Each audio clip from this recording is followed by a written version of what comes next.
My name is Jane Eyre. I was born in 1820, a harsh time of change in England. Money and position seemed all that mattered. Charity was a cold and disagreeable word. Religion too often wore a mask of bigotry and cruelty. There was no proper place for the poor or the unfortunate. I had no father or mother, brother or sister. As a child, I lived with my aunt, Mrs. Reed of Gateshead Hall. I do not remember that she ever spoke one kind word to me.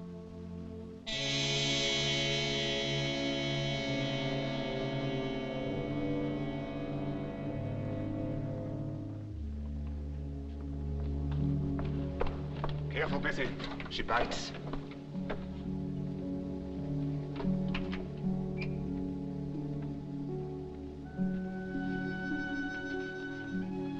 Come on out, Jane Eyre. Mrs. Reed wants to see you in the drawing room.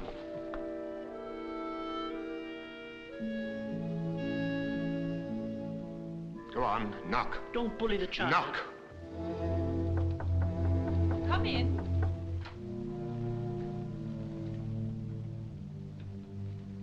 This, Mr. Brocklehurst, is the child in question. She's the daughter of my late husband's sister, by an unfortunate union which we in the family prefer to forget. For some years she's lived in this house. The recipient, I can clearly see, of every care which a loving benefactress could lavish upon her. Come here, little girl. What is your name? Jane Eyre, sir. Well, Jane Eyre, and are you a good child? The less said on that subject, the better. Indeed. Only this morning she struck her little cousin most brutally and without provocation. That isn't true. Jane. He hit me first. Silence! John, dear, did you strike her first? No one did, Mama. You did. You know you did. You knocked me down and hit my head and made it bleed. I did You not. did. You Silence. said you did. I won't listen to your odious lies. You see, Mr. Brocklehurst, how passionate and wicked she is. I do indeed. Come here, child. You and I must have some talk. No sight so sad as that of a wicked child. Do you know where the wicked go after death? They go to hell. And what is hell? A pit full of fire. And should you like to fall into that pit and be burning there forever? No, sir. Then what must you do to avoid it? I must keep in good health and not die. But children younger than you die daily. Only last week, we buried a little child of 5. A good little child whose soul is now in heaven. But what of your soul, Jane Eyre? I don't see why it shouldn't go to heaven, too. You don't see, but others see clearly enough, do they not, Mrs. Reed?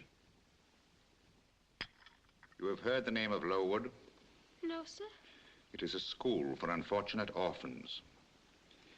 My estate lies within a mile, and as chairman of the board, I spend much time in its supervision. Would you like to go there, little girl? You mean not live here anymore? I don't know what Aunt Reed would say. It was your kind benefactress who suggested the plan. You wish to go? Yes, sir. You've made a wise choice, wiser than you know. And now you must pray God to take away your heart of stone and make you meek and humble and penitent. You may rest assured, Mrs. Reed, we shall do our best to collaborate with the Almighty.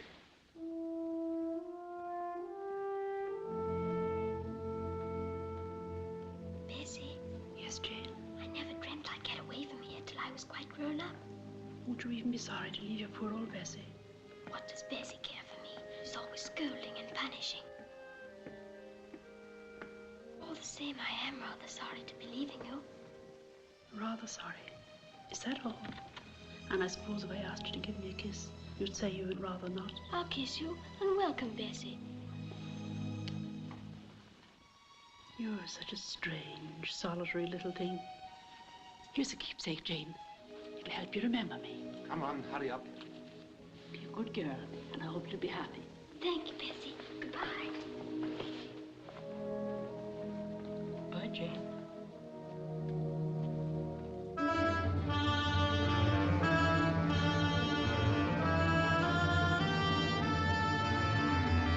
Goodbye, Mrs. Reed. I hate you and I hate everything about you. I'll never come and see you when I'm grown up, and I'll never call you Aunt as long long as I live. And if anyone asks me how you treated me, I'll say you are bad and hard-hearted and mean. And the very sight of you makes me sick.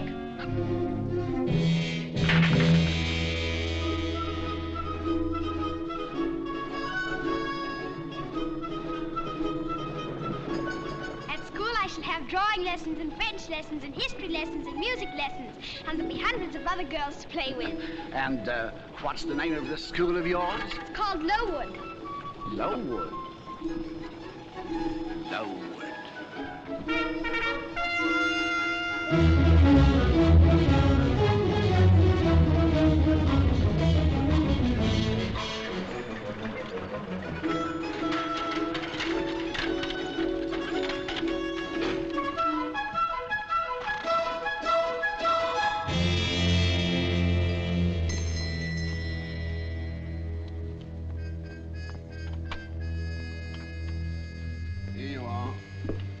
Asleep for hours.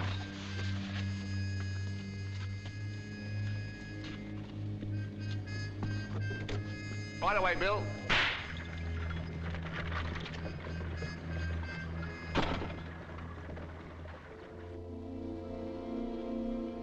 I was to waken in the morning to find my dreams of Lowood shattered. In their place was to stand a school that was more like a prison, dominated by the cold, implacable cruelty of Mr. Brocklehurst.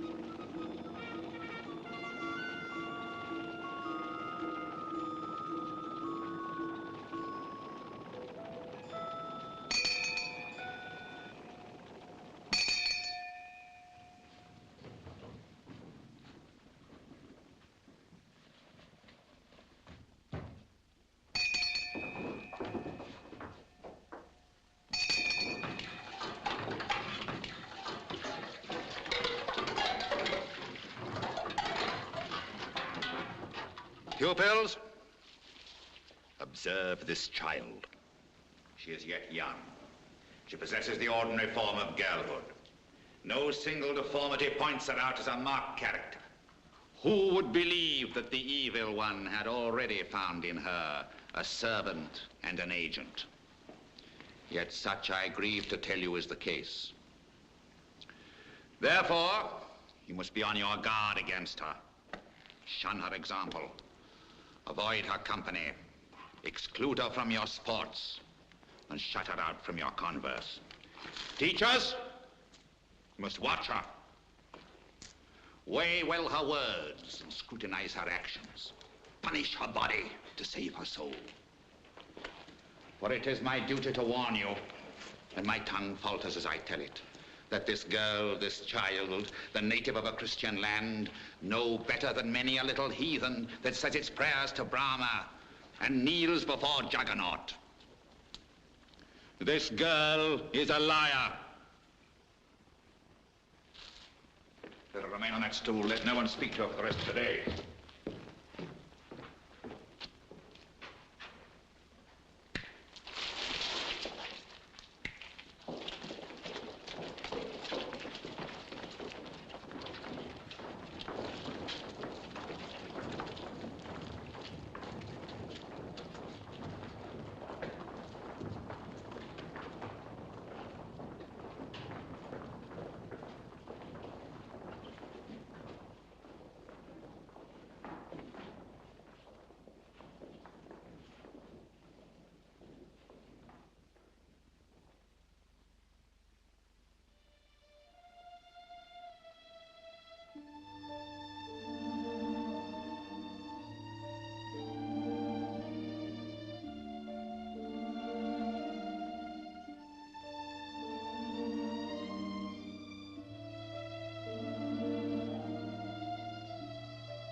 I brought you this from supper.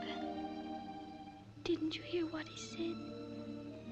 He said you mustn't have anything to do with me. Go on, take it. I'm not bad. I promise I'm not. But I hate him. I hate him. It's wrong to hate people. I can't help it. People would love me. want people to love me and believe in me and be kind to me. I'd let my arm be broken if it would make anyone love me. Or let a horse kick me. Or be tossed by a bull. Don't say such things. But I would! I would!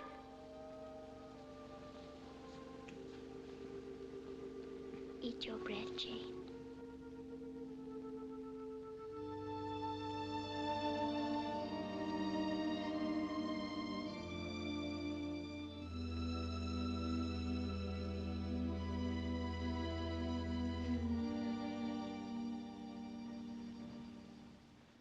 O merciful Providence, who of thy generous plenty doth give us the abundant fruits of the field for our sustenance, grant us that though we are duly and properly grateful for this our earthly food, yet our hearts may be more lastingly fixed upon thy heavenly manner. Amen. Helen, where does that road go? I told you before, to Bradford. But after Bradford. Derby, I suppose, Nottingham, and then London. From London to Dover, and across the sea to France, and then over the mountains and down to Italy, and to Florence, and Rome, and Madrid. Madrid isn't in Italy, Jane. That road goes there all the same. And we'll drive along it one day, when we're grown up, Helen, in a lovely coach and four. And I'll have beautiful curly hair just like yours. And I'll have read all the books in the world. And I'll play the piano and talk French, almost as well as you do. Dreaming again, Jane? Oh, Dr. Rivers! I know somebody who's going to be late for inspection. Not this time. I'll beat you there.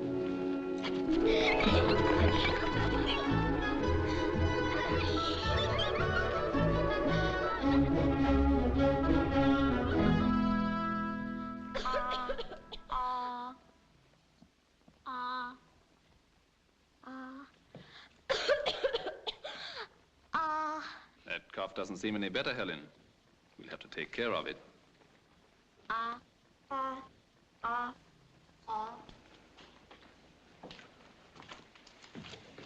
Thank you. You keep your schoolroom uncommonly cold, Mr. Brocklehurst. A matter of principle, Dr. Rivers. Our aim is not to pamper the body, but to strengthen the soul.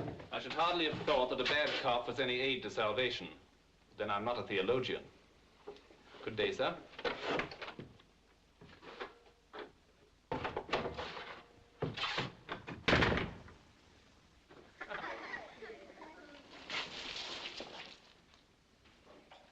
If I may venture an opinion, When sir. I want your opinion, madam, I shall call for it. Johnson, you poke your chin most unpleasantly. Draw it in.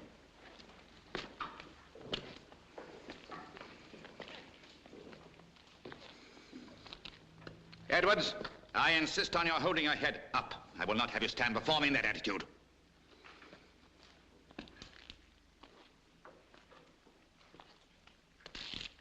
Miss Scatcherd, fetch me the scissors immediately. What, may I ask, is the meaning of this?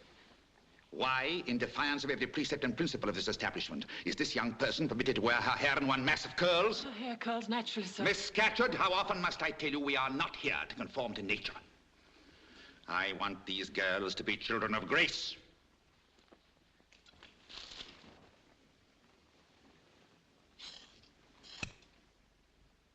Please, please, sir, don't do that. You can cut mine, sir, as much as you wish, but please... Silence! So this is the spirit that prevails at Lowood. First vanity, and now insurrection. It shall be rooted out.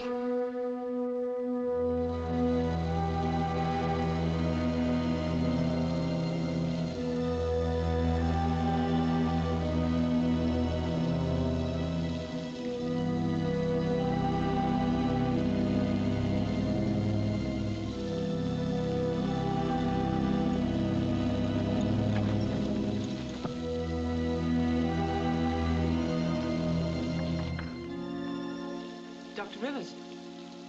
I brought this oil for Helen. I want her chest rubbed with it. Helen, Doctor? Yes, I'm concerned about her lungs. I've spoken to Mr. Good heavens, madam, what are those children doing out in the rain? It was Mr. Brocklehurst's order. Well, bring them in at once. What shall I say to Mr. Brocklehurst? You can refer Mr. Brocklehurst to me.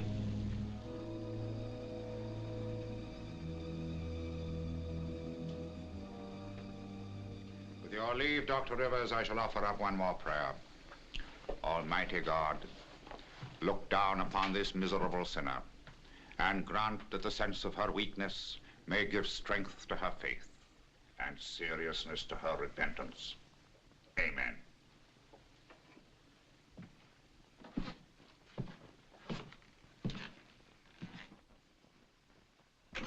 The ways of Providence are inscrutable, Dr. Rivers. Was it Providence that sent that poor girl to get drenched in the rain? Dr. Was Rivers? it Providence that ordered her to her death? Yes, to her death, Mr. Brocklehurst.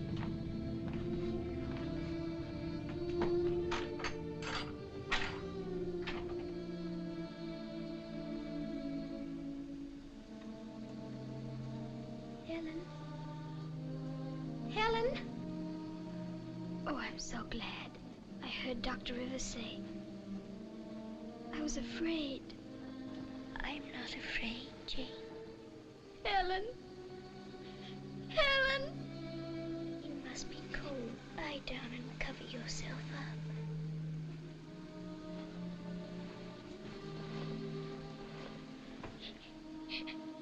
Don't cry, Jane. I don't want you to cry. Are you warm now? Yes. Good night, Jane. Good night, Helen.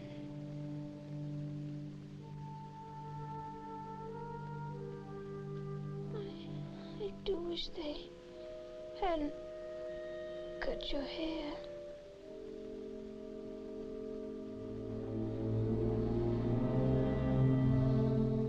Helen, are you awake? It's morning. Helen!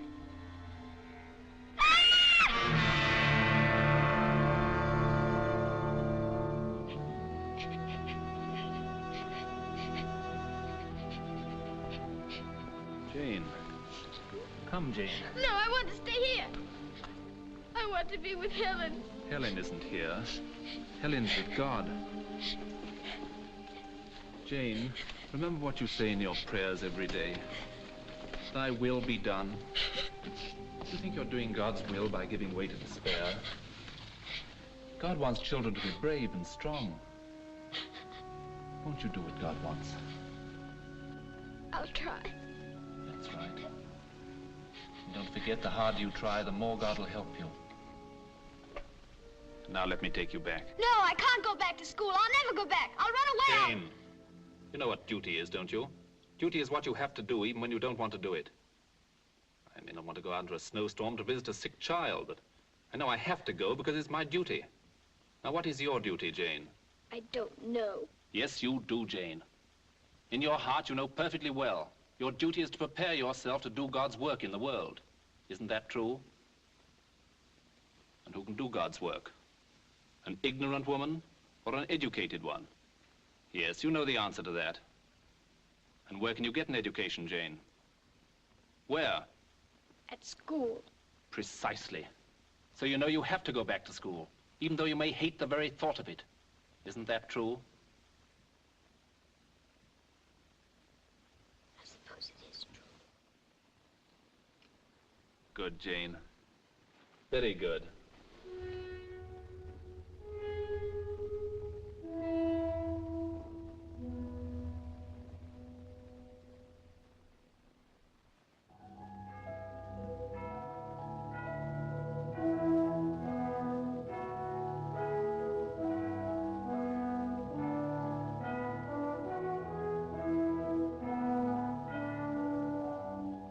True, gentlemen, we had some difficulties in the beginning.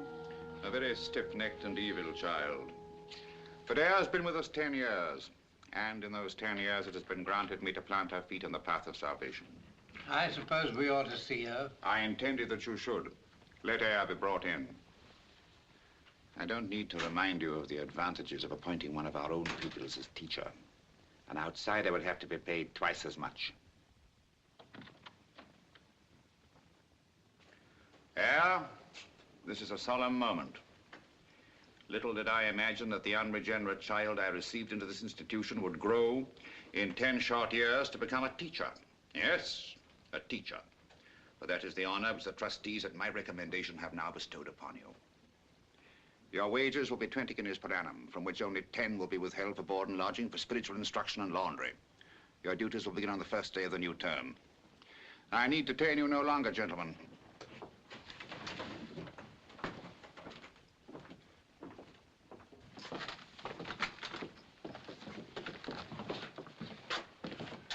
Good day, gentlemen. Good day. Here is the post, sir.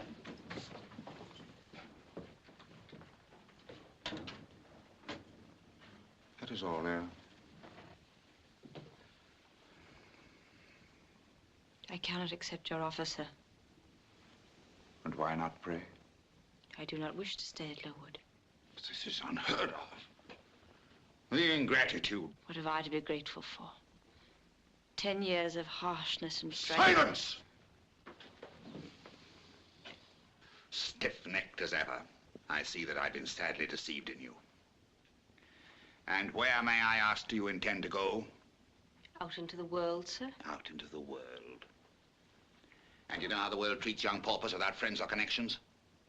I intend to find a position as a governess. How, may I ask? I've advertised in a newspaper. Oh, and doubtless you've been overwhelmed with demands for your services. No, sir. And you never will be. You have no talents. Your disposition is dark and rebellious. Your appearance insignificant. It's folly to dream of such a position.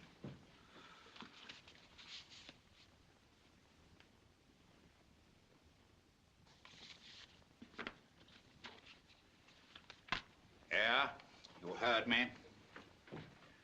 I'm willing to overlook your ungracious outburst, but I warn you, if you persist in your folly, this haven will never again be open to you.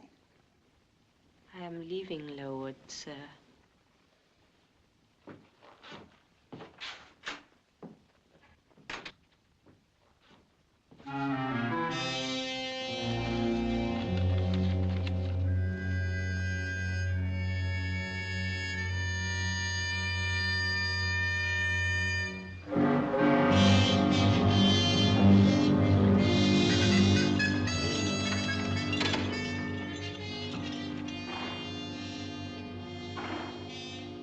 Miss.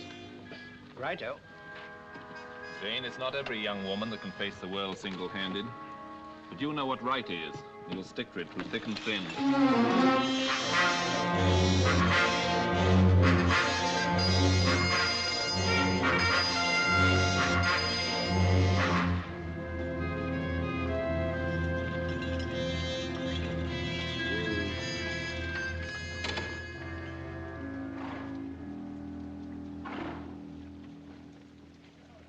Is my limit. No. Look, guineas and yours, lad. Excuse me, could you tell me if there's anyone here from Mrs. Fairfax of Thornfield Hall? Not that I've heard, ma'am. Take seat in coffee room and I'll inquire. Who's the young lady, Sam? Couldn't say, sir. Just come in by coach. Well, give her my compliments and ask if she'd care to join me in a glass of Madeira. Yes, sir. The gentleman over there presents his compliments. Asks if you'd care to take a glass of something with him. Oh, no, thank you. I never take wine.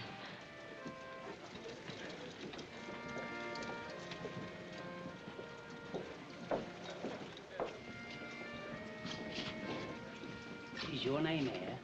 Yes, I'm Miss Eyre. Are you from Thornfield? You're not the new governess? Yes, I am. Is this all your luggage? Yes.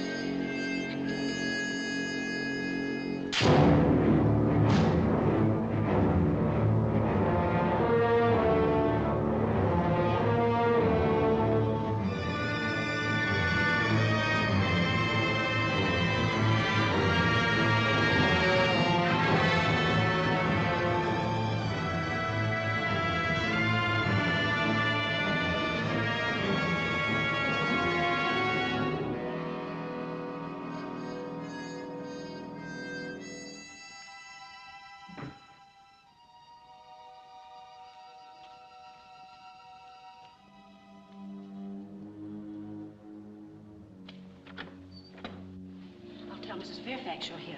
Thank you.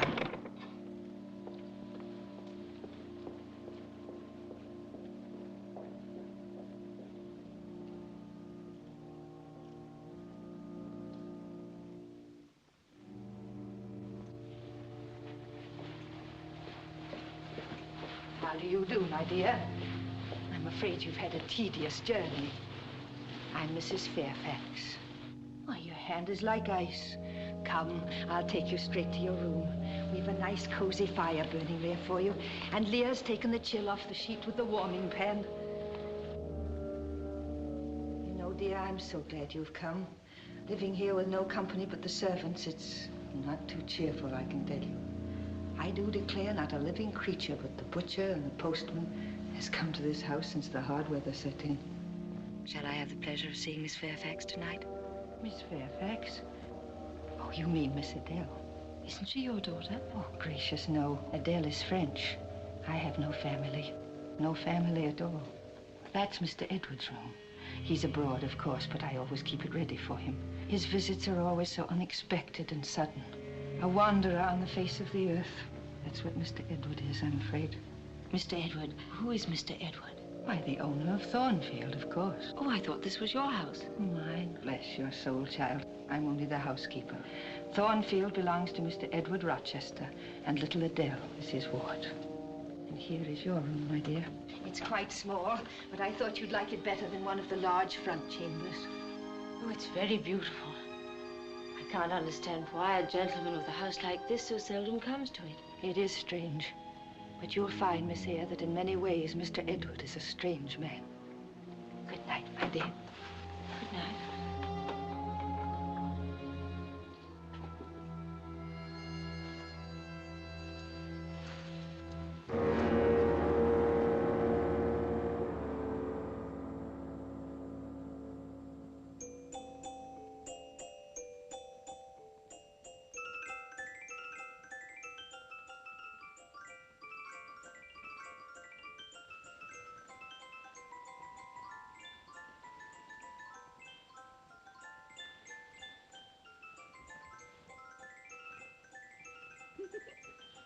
Bonjour, mademoiselle. Mamma had a dress like that, mademoiselle, only she could dance much more beautifully. I can dance, too. Do you wish to see? Now, this very moment. Now you speak like Monsieur Rochester. For him, it is never the right moment. Mais jamais. Your name's Adele, isn't it? Do you know what I was thinking, Adele? I was just thinking that never in my life have I been awakened so happily.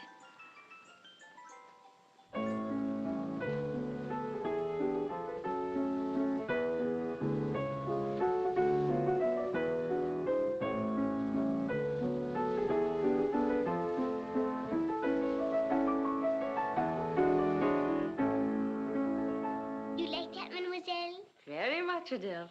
A great many gentlemen and ladies came to see Mamma, and I used to dance before them, or sit on their knees and sing to them. I liked it. And where was that? In Paris. We live always in Paris. But then when Mamma had gone to the Holy Virgin, Monsieur Rochester came and took me across the sea in a great ship with a chimney that smoked, and I was sick. 5, 6, and 3. Do you like Monsieur Rochester? I've not met him yet. This is his chair. He sits here and stares into the fire and frowns like this. Is he as bad as that? Twice as bad. I cannot make how bad he is. But I'm sure he's very kind to me. Oh, sometimes he brings me beautiful presents. But when he's angry, that's terrible. And may the Holy Virgin give me grace. And God bless Monsieur Rochester. And make him polite to Mademoiselle, so she will stay with me forever and ever. Amen.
Stand out of the way. I'm sorry I frightened your horse.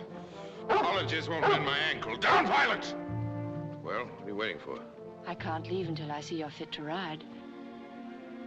A will of your own. Where are you from? From Mr. Rochester's house just below. You know Mr. Rochester? No, I've never seen him. You're not a servant at the Hall. I'm the new governess. Oh. You're the new governess.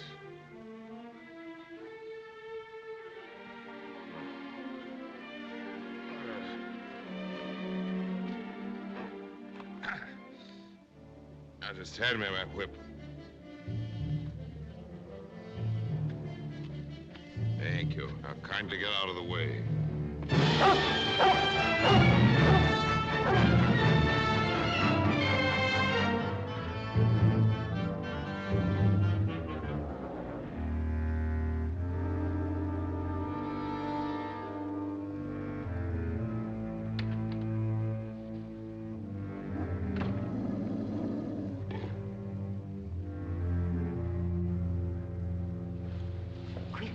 Off with your things. He's been asking to see the new governess. Who?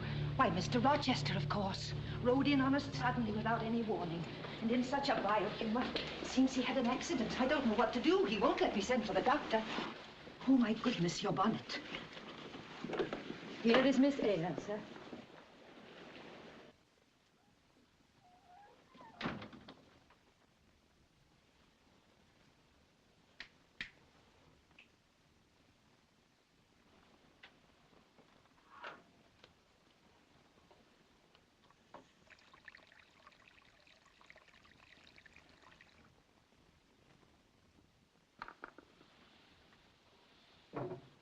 Well, Miss Eyre, have you no tongue? I was waiting, sir, until I was spoken. Very proper. Next time you see a man on a horse, don't run out in the middle of the road till he's passed. I assure you, sir, it was not deliberate. It may not have been deliberate. It was nonetheless painful. Sit down, Miss Eyre.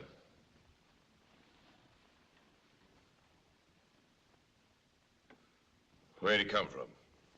From Lowood Institution, sir. Lowood? What's that? It's a charity school. I was there 10 years. 10 years. You must be tenacious of life. No wonder you have rather the look of another world. I marveled where you got that sort of face. When you came on me in the mist, I found myself thinking of fairy tales. I'd half a mind to demand whether you'd bewitched my horse. Indeed, I'm not sure yet. Who are your parents? I have none, sir. Your home? I have no home, sir. Who recommended you to come here?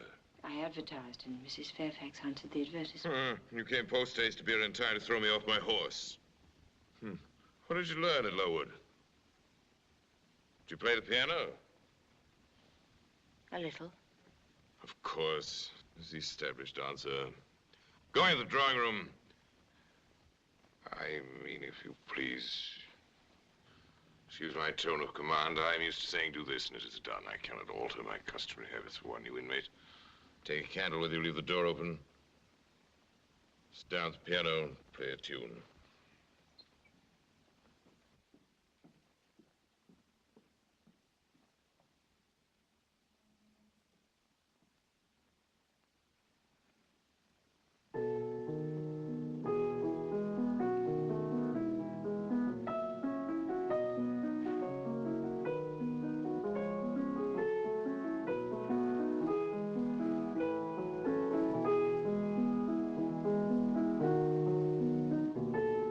Enough!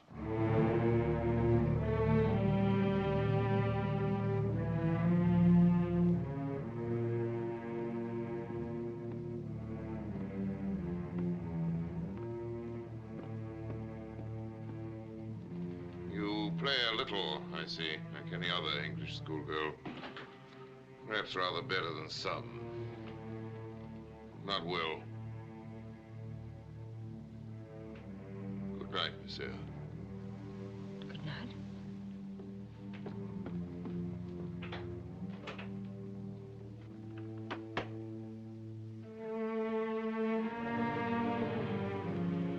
What sort of man was this master of Thornfield, so proud, sardonic, and harsh? Instinctively, I felt that his malignant mood had its source in some cruel cross of fate. I was to learn that this was indeed true, and that beneath the harsh mask he assumed lay a tortured soul, fine, gentle, and kindly.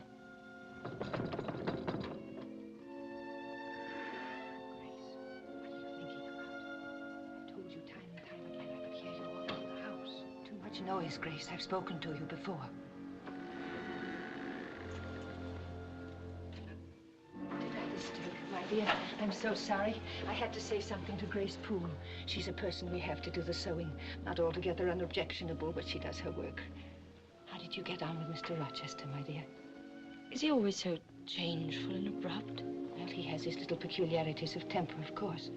But then allowances should be made. Why for him more than for anyone else? Partly because that's his nature, and partly, too, because he has painful thoughts. What about? Family troubles. I think that's why he so seldom comes to Thornfield. It has unpleasant associations for him. Good night, my dear. Good night, Mrs. Fairfax.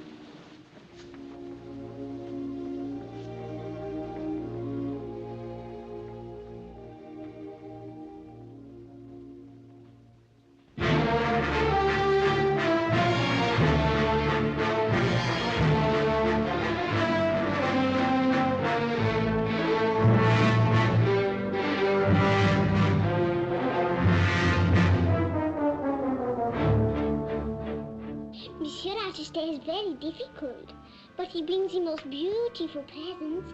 Look, Mademoiselle, Mademoiselle. You see, they suit me perfectly.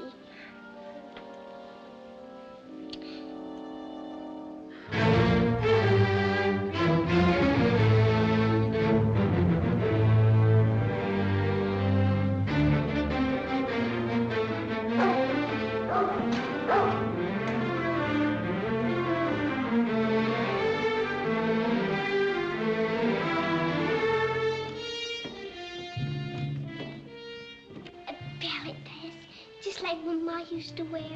Isn't it beautiful, Mademoiselle? Beautiful, Adele. I shall wear it when I dance, always.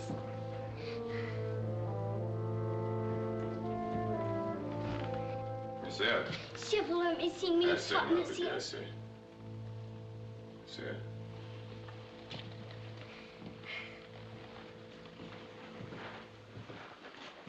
I'm not fond of the prattle of children.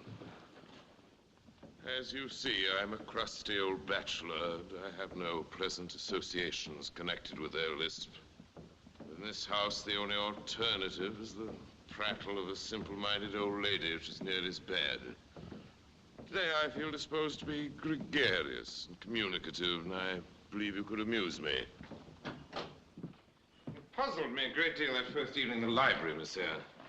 I'd almost forgotten you since, but now I'm resolved to be at ease. It's only what pleases me.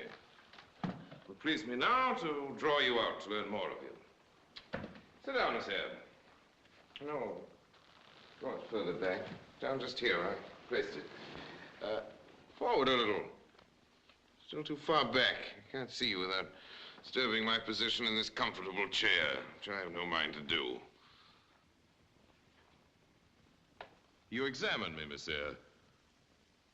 Do you find me handsome? No, sir. Indeed.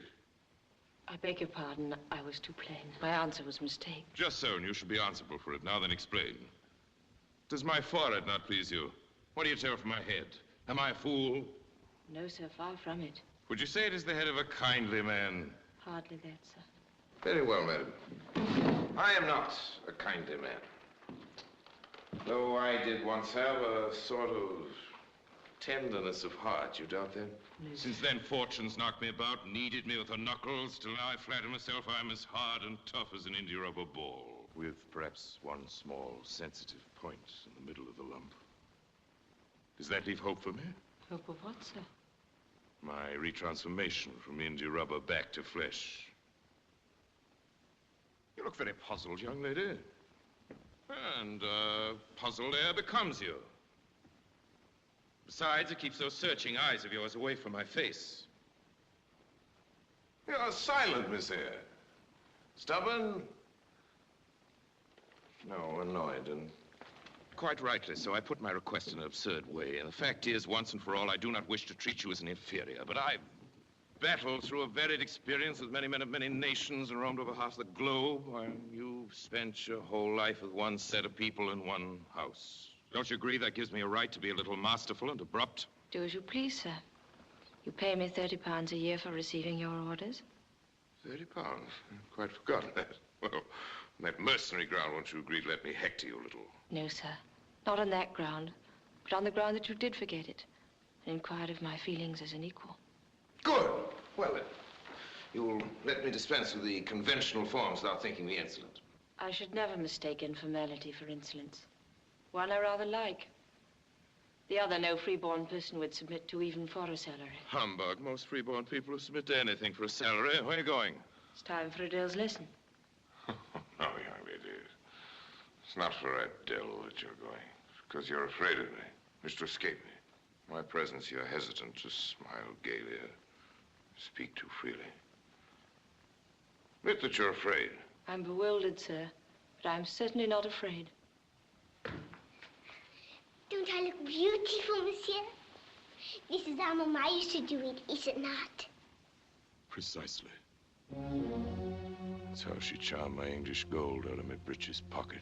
And I shall dance for you. You will not. You go straight upstairs to the nursery. Oh, monsieur. At once.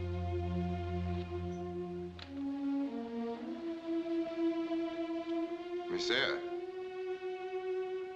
Not finished talking to you.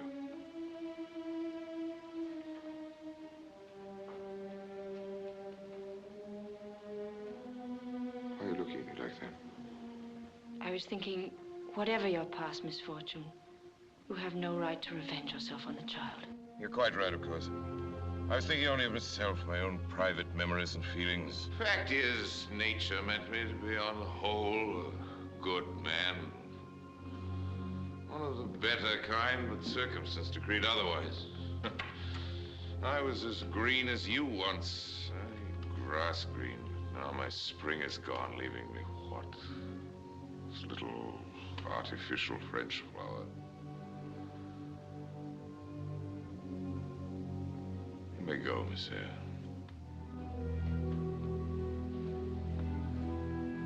Miss Eyre.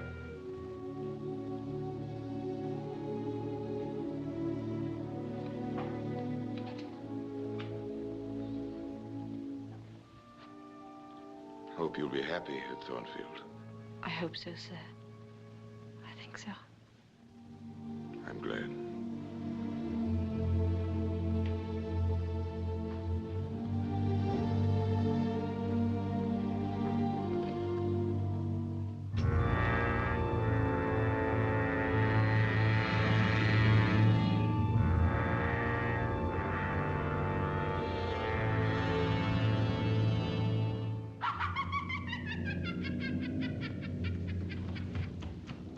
There.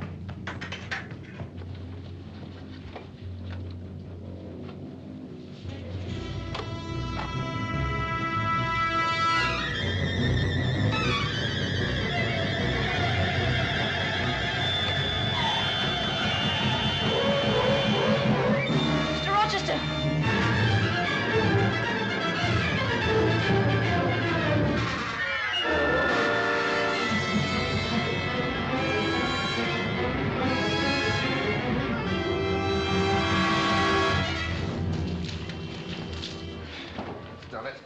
Someone must have tried to kill you. I heard footsteps along the gallery. Shall I call Mrs. Fairfax? Fairfax? What the deuce you want to call her for? Let her sleep. Come in, sit down. I'm going to leave you here. He's still as a mouse.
You came out of your room.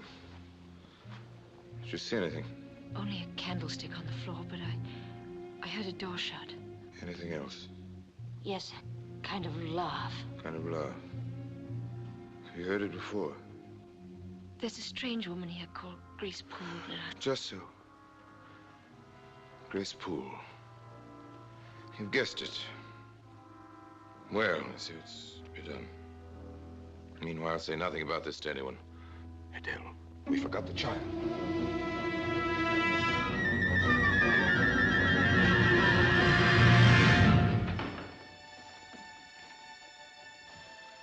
I had an awful fear. You see what she has? Poor little Adele. Trying to console herself for my unkindness to her. Child has dancing in her blood and coquetry in the very marrow of her bones.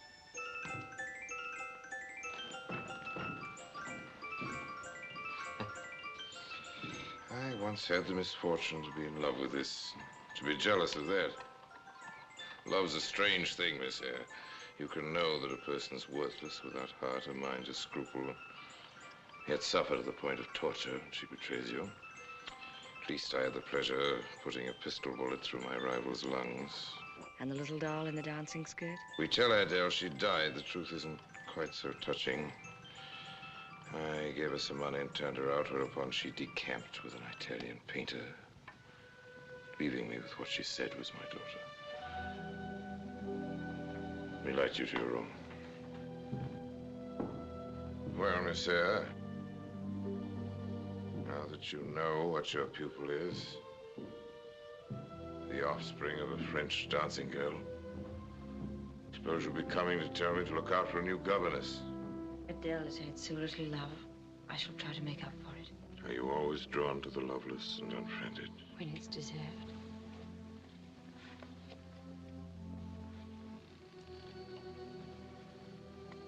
Would you say that my life deserved saving? I should be distressed if harm came to you, sir. But you did save my life tonight. I should like to thank you for it. Please shake hands. I knew you'd do me good in some way, sometime. Good night, Jane. Good night, sir.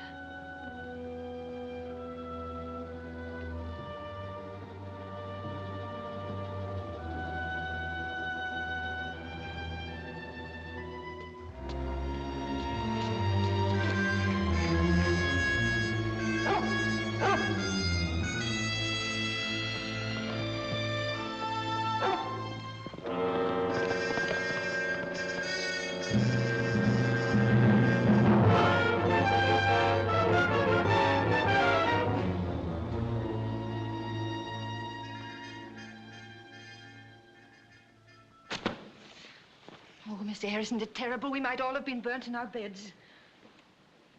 Where did Mr. Rochester go? He said something about a house party at Millcote. Goodness knows how long he'll be away. One can never tell with Mr. Rochester. Maybe a day or a year or a month. Mrs. Fairfax? Yes, my dear? Did Mr. Rochester tell you how the fire started? Why, of course. He was reading in bed and fell asleep with the candle lit. And the curtains took fire. Why do you ask? I wondered if the fire had anything to do with Mr. Rochester's leaving. What possible connection could there be? He said this morning that he was restless. The house with only us here was unbearably oppressive for him.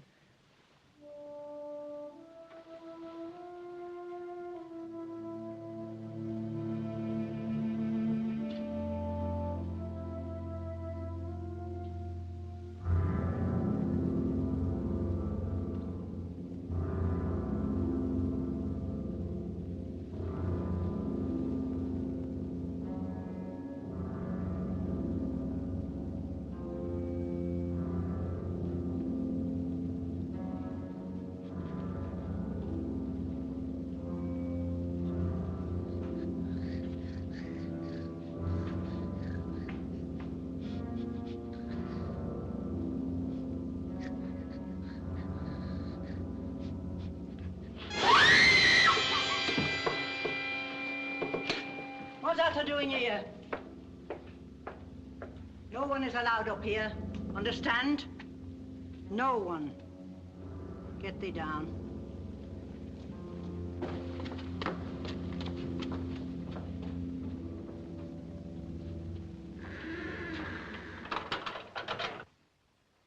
Had the mystery in the tower driven him madly away, just as we seemed so close together?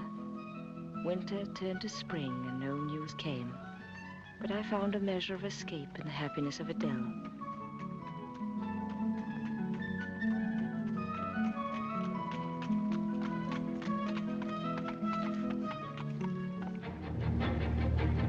Look, Mademoiselle.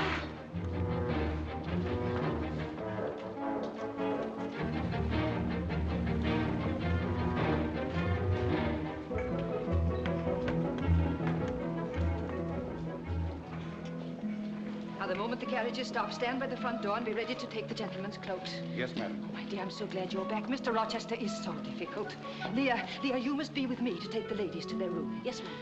And you're not even telling me how many guests he's bringing. Just said get all the best bedrooms ready and more servants from the inn. They're coming, ma'am.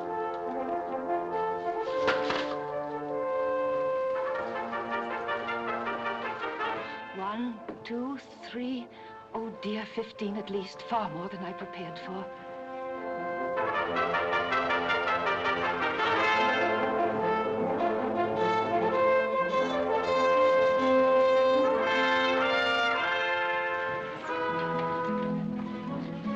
Who's that riding with Mr. Rochester?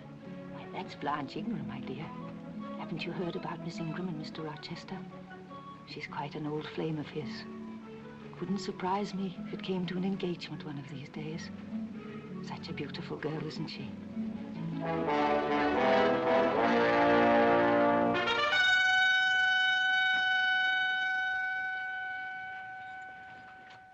Where's Miss Ingram's bath? Coming as quickly as we can. Adele, why aren't you in the nursery? Mademoiselle, let me look. No, dear, you're in the way. Didn't I tell you that Blanche had set her cap at him? Well, he is very romantic and enormously rich.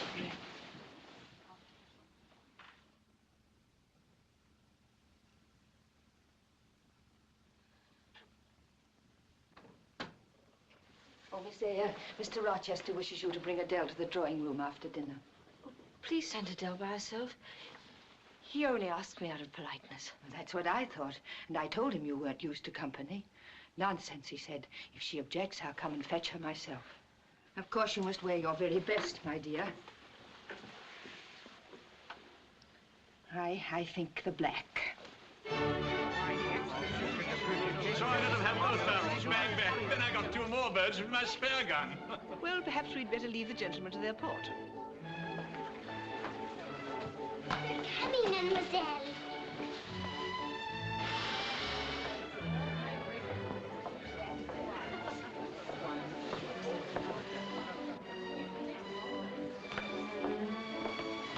Bonsoir, madame. Bonsoir. What's your name? Adele. Now, Blanche, stop teasing Mr. Rochester. Come along, my angel.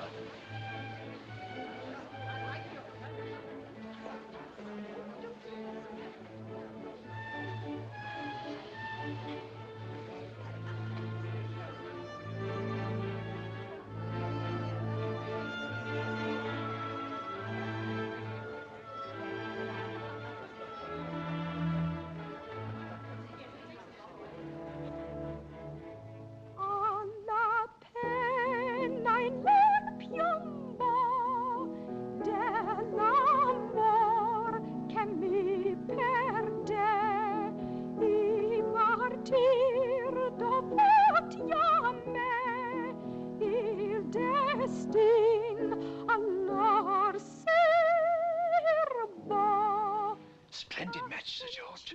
6,000 or 7,000 a year at least. What a striking couple.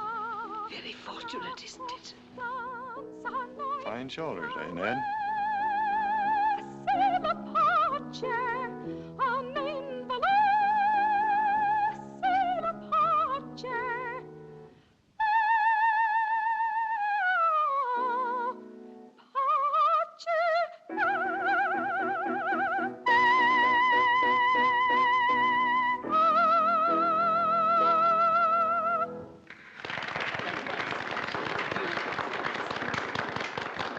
Fate come un angelo mentre sora. I think we've had enough music. Edward, I thought you weren't fond of children. Nor am I. Run along, dear. Induced you to take charge of such a little puppet? Where did you pick her up? I did not pick her up. She was left on my hands. Well, I suppose you have a governess for her. I saw a person with her just now. Is she gone? Oh, no, there she is, still hiding in the corner. You should hear Mamma on the subject of governesses. Governesses? Don't speak to me of governesses. The martyrdom I've endured with those creatures. The clever ones are detestable, and the others are grotesque.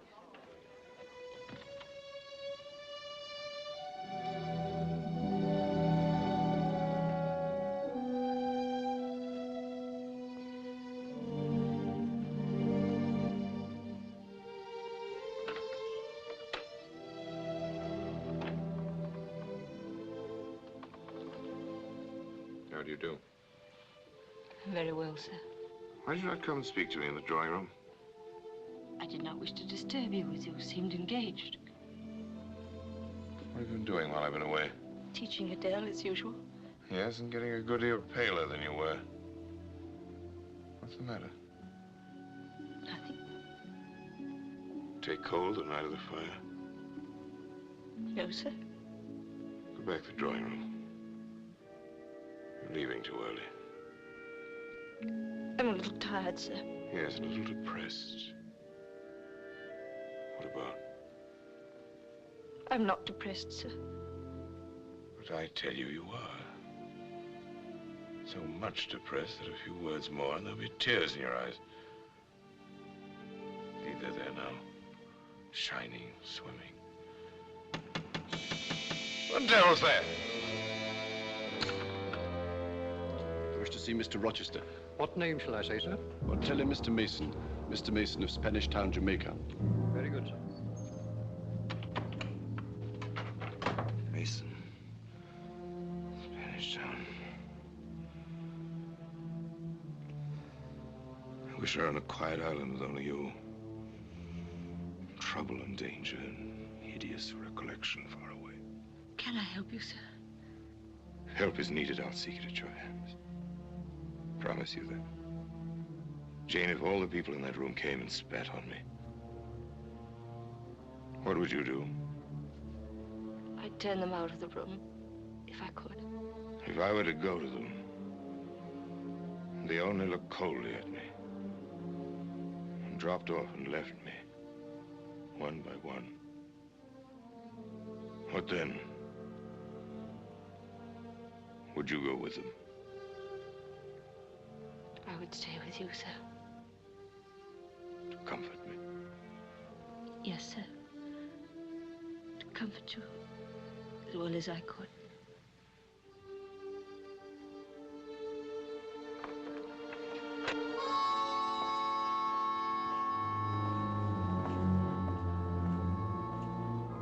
Edward, I shall not be so hypocritical as to say you are welcome in this house.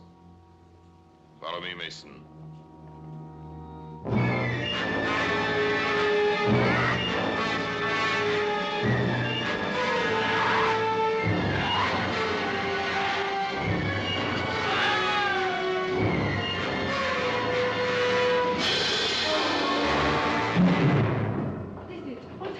Noise came from down there.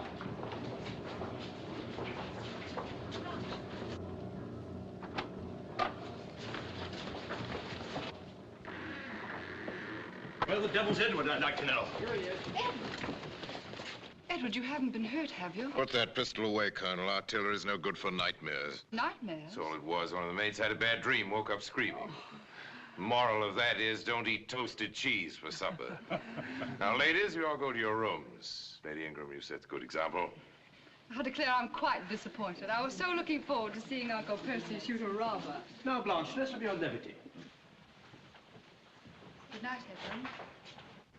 Sweet dreams, my courageous Blanche.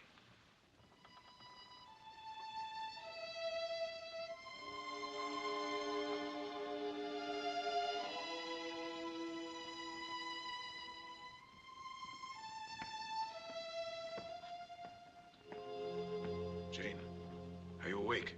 Yes, sir. Come out then, quietly.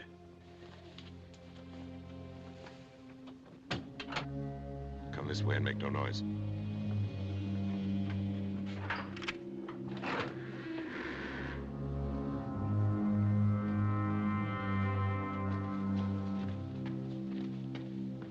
You don't turn sick at the sight of blood, do you? Never been tried. Let's give me a hand. Won't do to risk a fainting fit. Warm and steady.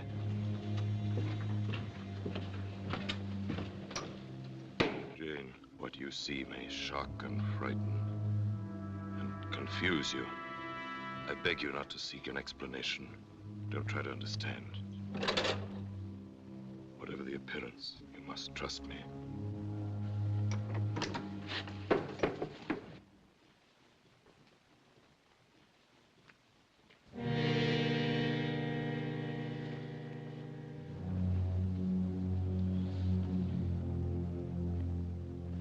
Jane, I'm going to leave you in this room.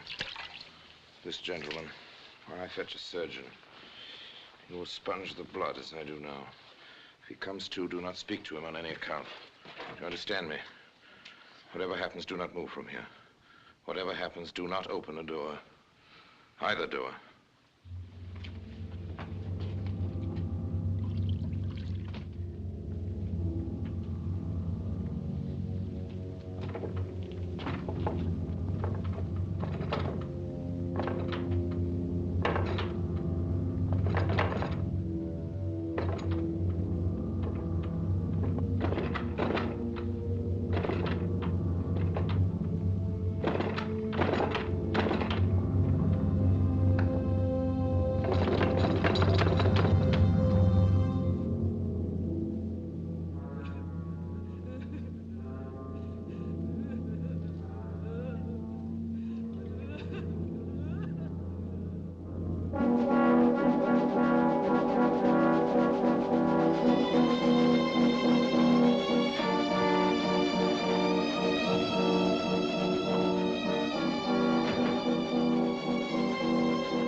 Doctor, be on the alert. Give you half an hour for dressing the wound, getting the patient downstairs and all. Edward, I'm done for, I fear. Nonsense. Lost a little blood, that's all. She sank her teeth into me like a tigress. Go.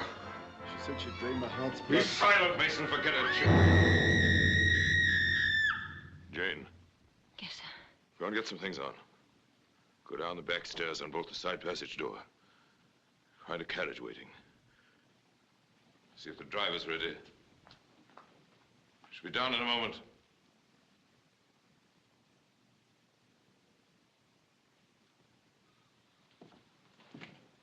Mason! I told you not to come up here! I thought I could have done some good. You thought! Come, Doctor, hurry. We must have him off. We've tried so long to avoid exposure. I shall make very certain it doesn't come now. Take care of him, Doctor. Don't let him leave your house until he's quite well.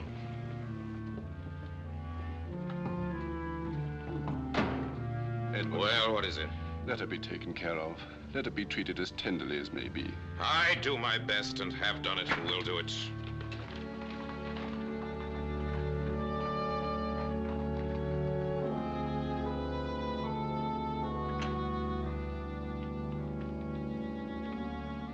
Jane, come here a few minutes.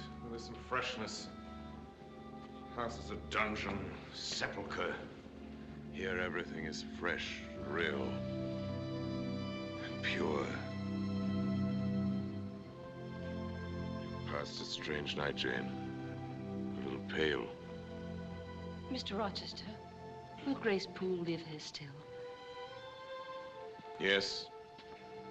Grace Poole will stay. After last night? Don't ask for explanations. Just believe me when I tell you that their reasons for it, good reasons. You're my little friend, Jane, aren't you? I'd like to serve you, sir, in everything that's right. If I asked you to do something you thought was wrong, what then? My little friend would turn to me very quiet and pale and say, "Oh, no, sir, it's impossible." Am I right? Jane, I want you to use your fancy. Suppose yourself a boy, a thoughtless, impetuous boy, indulged from childhood upwards. Imagine yourself in some remote foreign land. Conceive that you there commit a capital error. One that cuts you off from the possibility of all human joys. In your despair, you wander about vainly seeking contentment in empty pleasure. Then, suddenly, fate offers you the chance of regeneration. And true happiness. Are you justified in overleaping the obstacles of mere custom? Tell me, Jane. Are you justified? How can I answer, sir? Every conscience must come to its own decision. Or if it can't come to a decision, if you're afraid that you may bring shame to what you most cherish or destroy what you most desire to protect. Oh, Jane, don't you curse me for plaguing you like this. Curse you, no, sir. Give me your assurance on that. Cold fingers. They were warmer last night. Jane, will you watch with me again? Whenever I can be useful. For instance, the night before I'm married, will you sit with me then? Are you going to be married, sir? Sometime. Why What not? makes you think he's in the stable? I suppose you think no one will have me. Well, you're wrong. You don't know these young ladies of fashion. They may not admire my person, but I assure you they dote on my purse. Blanche? Good morning, Edward. By rights, I should scold you for running off like this. A correct host entertains his guests. My dear Blanche, when will you learn? I never was correct, nor ever shall be.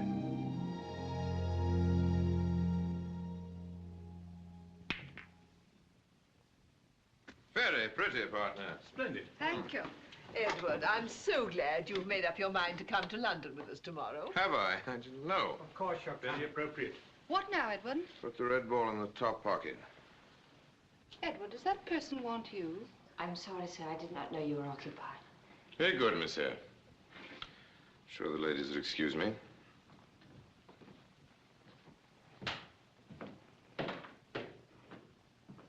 Governesses, Mamma. I'm sorry, sir, but I understood you were leaving early in the morning, and I wish to ask you for a reference. Reference? What the deuce do you want a reference for? To get a new place, sir. Hmm? You as good as told me that you were going to be married. Yes, what then? In which case Adele ought to go to school.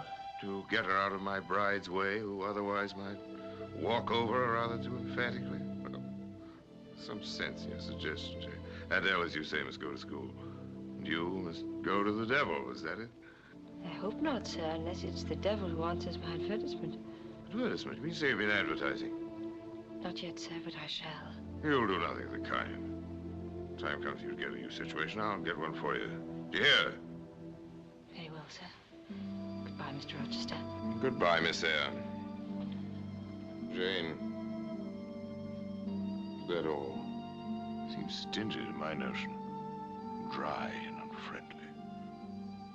Won't you do more than just say goodbye? Well, I'll shake hands, sir.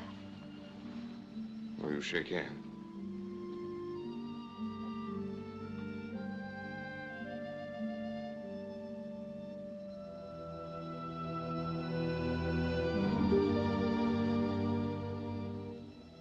Goodbye, Jane.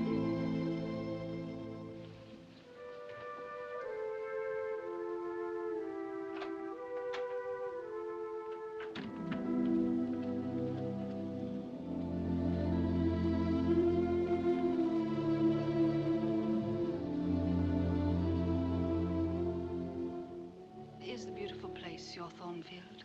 Well, it's a dungeon that serves its purpose. Dungeon? Why, it's a paradise. Huh.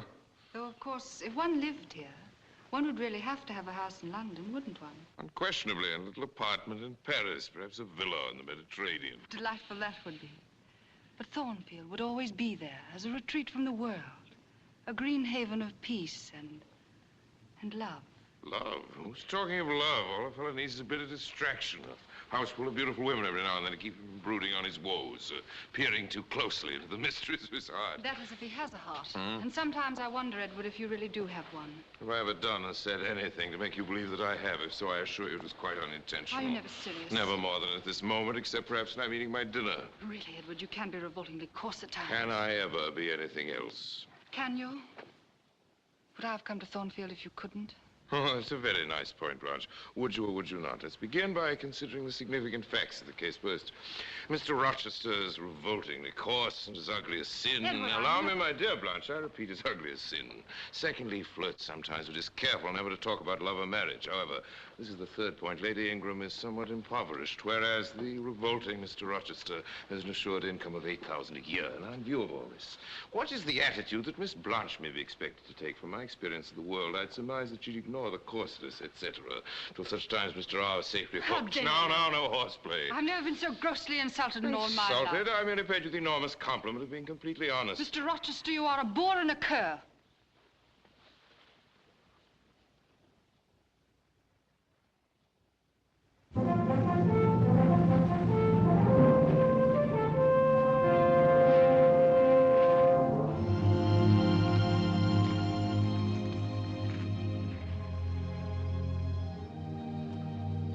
I thought you'd gone.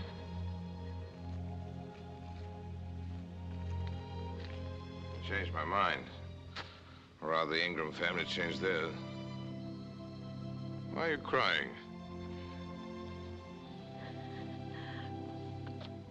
I was thinking about having to leave Thornfield. You've become quite attached to that foolish little Adele, haven't you?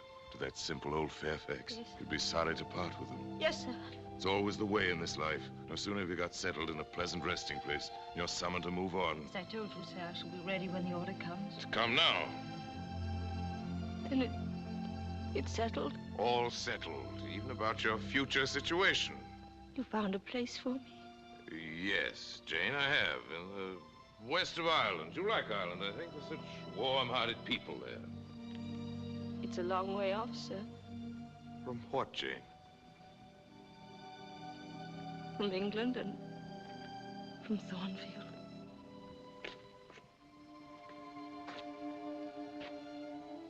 Well. And from you, sir? Yes, Jane, it's a long way.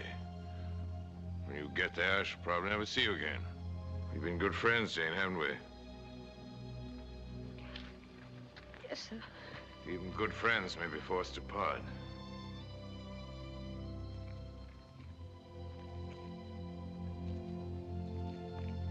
Let's make the most of what time has left us.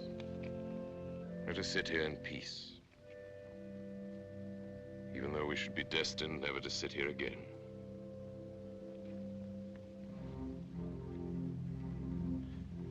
Sometimes I have a queer feeling with regard to you, Jane.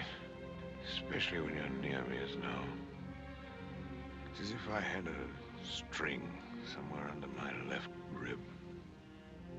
Tightly and inextricably knotted to a similar string situated in a corresponding corner of your little frame.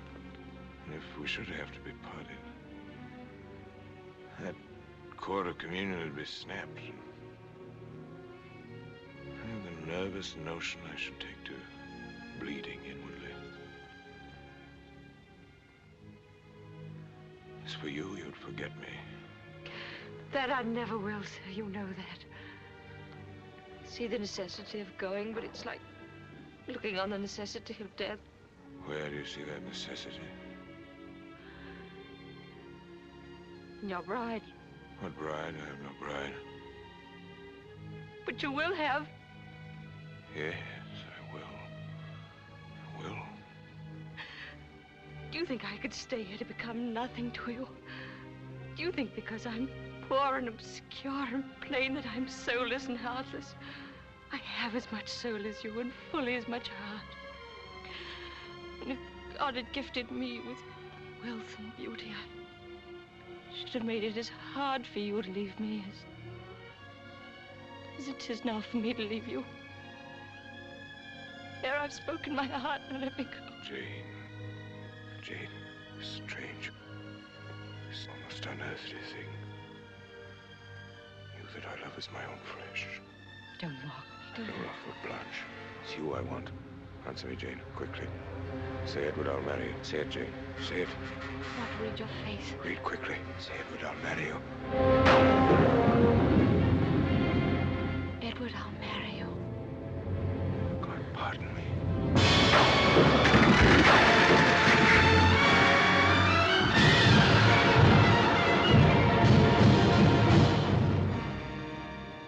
All my doubts and all the grim shadows that hung over Thornfield seemed to vanish, shattered like the riven chestnut tree.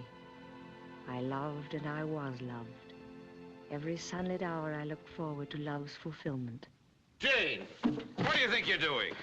Teaching Adele as usual. As usual, as a new heaven and a new earth, you go on teaching Adele as usual. What is wrong with that? Because I'm going to marry Mademoiselle and take Mademoiselle to the moon and find a cave in one of the White Valleys, and Mademoiselle will live with us there forever. You approve? Monsieur, there is no one I'd rather you marry, not even Mrs. Fairfax. And some of that, and a length of the scarlet. Yes, I tell you, I'm... And a length of the scarlet, and some of the gold silk. Yeah, my lady, off a guinea each way, and Lord Manton's filly. There's 35 in a tenner. Tell your Oh, fortune, bless you, my lord. Go away, Mother. Leave the pretty lady's beauty. The pretty lady's going to marry me, and we shall make our future ourselves.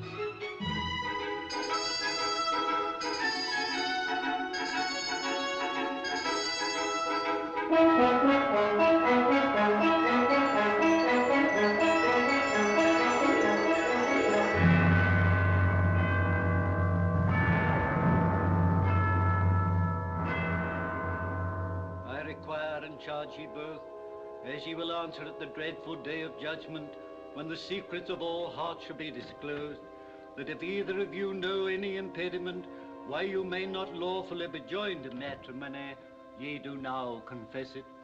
For be ye well assured that if any persons are joined together otherwise than as the word of God doth allow, then are they not joined by God, nor is their matrimony lawful. Edward Rochester, wilt thou have this woman to be thy wedded wife? One moment, please. I declare the existence of an impediment. Proceed with the ceremony. You cannot proceed. Mr. Rochester has a wife now living. Who are you? My name is Briggs. I'm an attorney.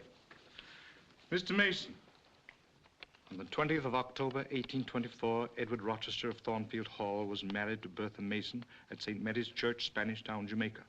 The record of the marriage will be found in the register of that church. It's true, I swear it. She's now living at Thornfield. I've seen her there myself. I'm her brother. Parson, close your book. There'll be no wedding today. Instead, I invite you all to my house to meet Grace Poole's patient. My wife.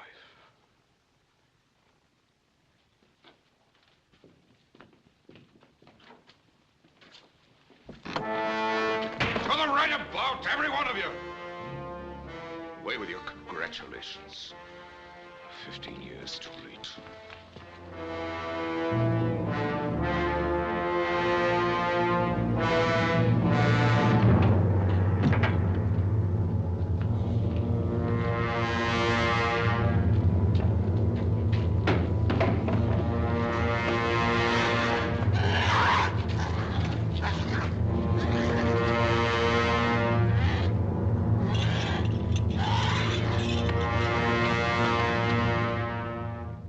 That gentleman is my wife. Mad and the offspring of a mad family. To whom the church and law bind me forever without hope of divorce. This is what I wish to have.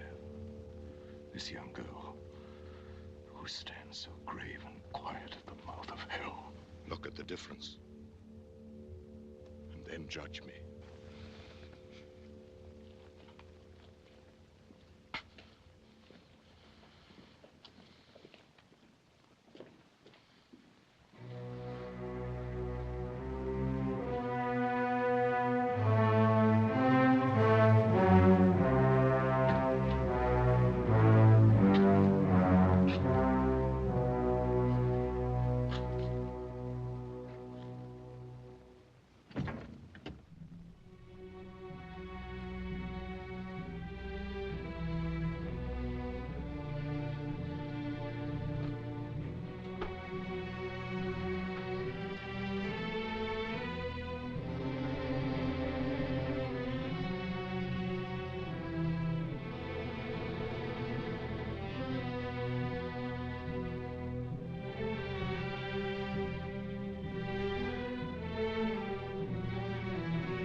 Jane.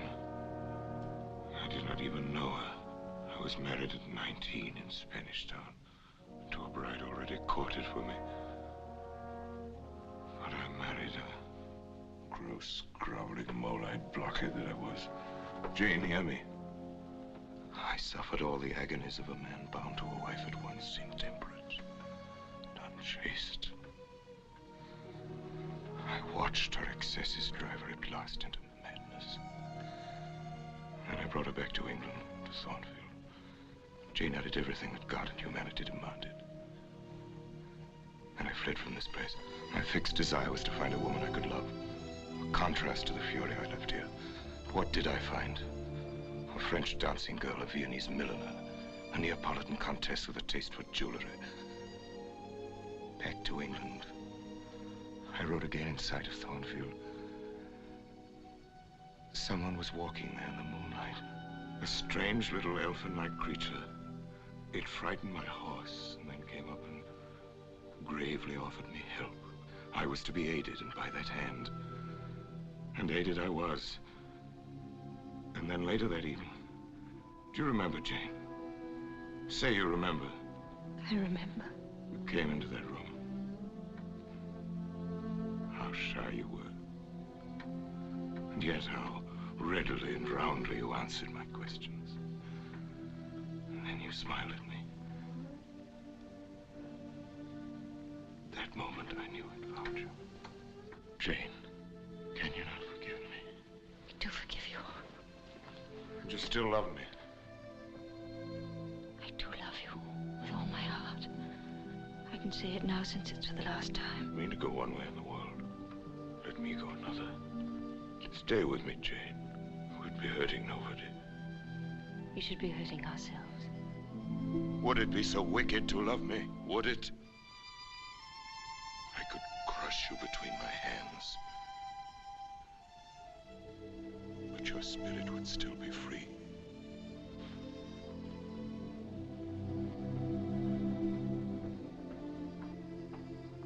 Jane, you are going. I am going, sir. You will not be my comforter, my rescuer, my deep love, my frantic prayer. They nothing to you. God bless you, my dear master. God keep you from harm and wrong. Jane. Jane. Jane. Going nowhere, I had nowhere to go. Without references, I could not find employment. I knew hunger and unsheltered nights. At last, old memories, rather than my will, drew me back to Gateshead Hall, to Bessie, who had once been kind to me.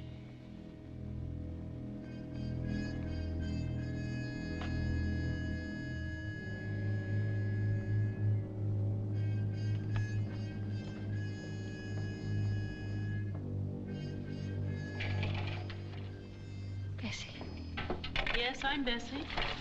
If you're looking for work, we haven't got no work for no one nowadays. You look poorly, lass. If you're cold, you're welcome to sit by the fire.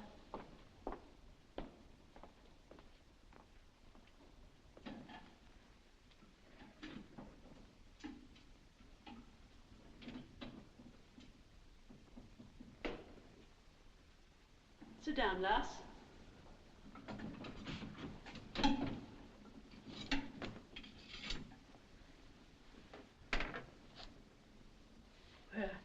Where'd you get that brooch? You gave it to me, Bessie. Jane! Jane Eyre! A grown young lady, and you were such a tiny thing, no higher than a broomstick. Oh, Miss Jane. That's your poor aunt. Oh, don't tell Aunt Rita I'm here, or Cousin John, or anyone. Master John isn't here anymore. As soon as he was of age, he was off to London. Gambling, that's what it was. Thousands and thousands of pounds the missus paid for him. She had to shut up most of the house and turn off the other servants. But still he kept plaguing her for money. Then, last summer, he killed himself, Miss Jane. They found him hanging in his room, and the cards still on the table where they'd played the night before. And they told the missus she had a kind of stroke, wandering like in her mind.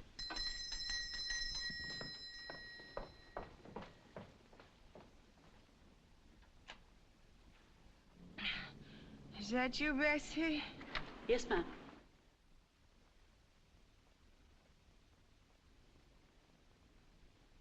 Who are you? Go away. I'm Jane, Aunt Reed. Jane Eyre. Jane Eyre.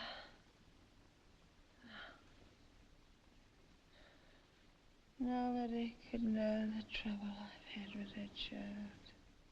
Little pauper brat. Should have been in the workhouse.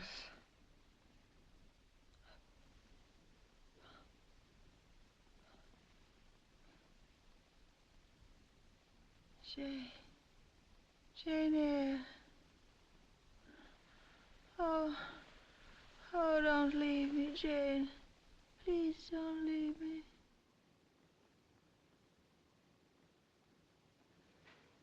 I won't leave you. Oh,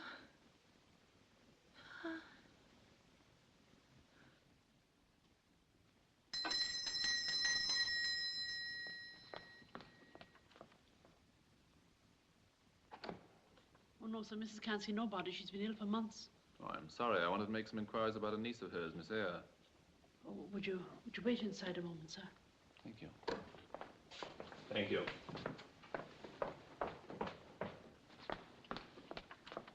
A gentleman to see you, Miss Jane. I don't want to see him. I don't want to see anyone. Now, don't be foolish. You can't live all alone like the man on the moon. I'll sit with the missus. Run along now. He's waiting.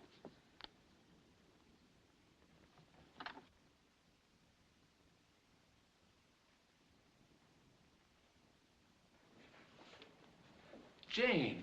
How did you know I was here? I didn't. I was trying to find you. I received an inquiry about you the other day. You didn't stay in that place you went to very long, did you? Didn't you like it? What happened?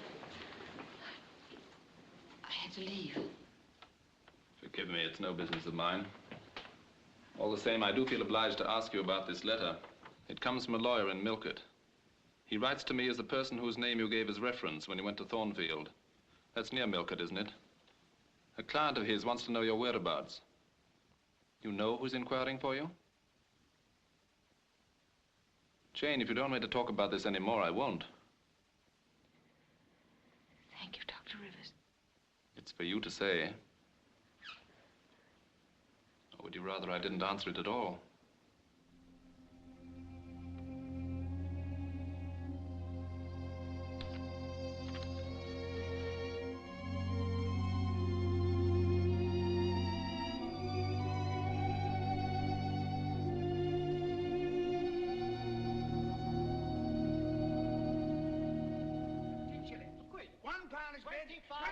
£25 that's much better, thank you very much, sir.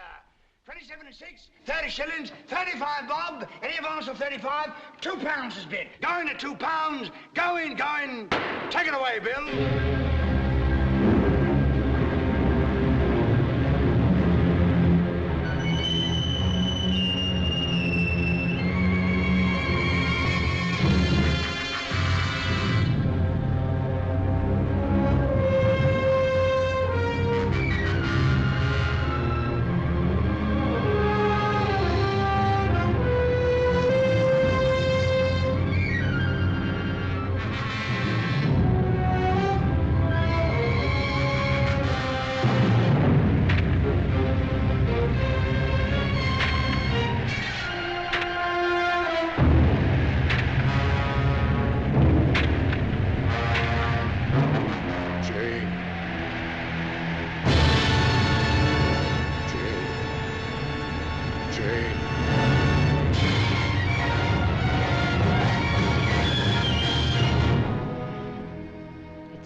A soul in pain, an appeal so wild and urgent that I knew I must go, and go quickly. Only when I knew what had happened to him, only when I'd looked once more upon that tortured face, could I make my decision. It was she who did it, Miss Eyre. She struck down Grace Poole as she slept, and then she set fire to Thornfield. It was her laugh in the gallery that woke me. I ran into the nursery and wrapped Adele in a shawl and carried her down. And as we came out into the courtyard, I heard her laugh again. I looked up, and there she was on the roof, laughing and waving her arms above the battlements. Mr. Edward saw her as he came out. He did not say anything, but went straight back into the house to try to save her. All this side of the house was blazing. There was smoke everywhere. And then it cleared. And suddenly we saw Mr. Edward behind her on the battlements. She saw him too. He came towards her to help her down. She stood very still for a moment. And just as he seemed to reach her, he gave a dreadful scream and ran from him to the edge. The next moment, she lay smashed on the pavement before us. She was dead, Miss Eyre.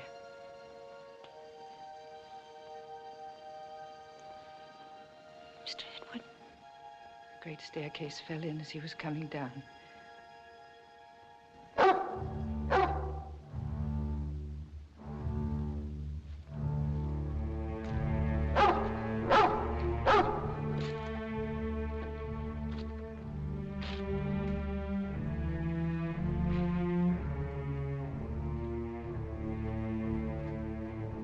Mrs. Fairfax? Yes, sir. What the deuce are you doing in this part of the house? Adele is waiting for a supper. Yes.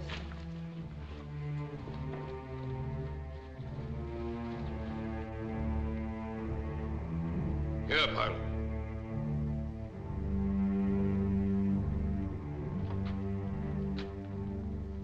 Who's there? Who are you? Come back, sir.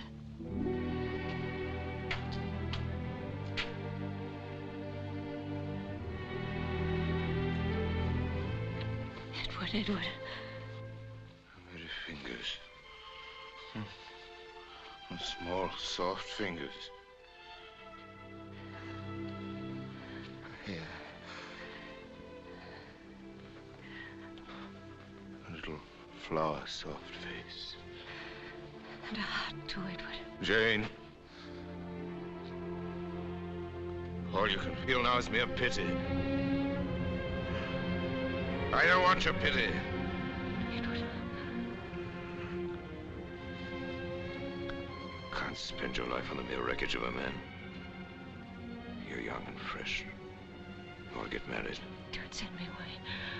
Please don't send me away. You think I want to let you go?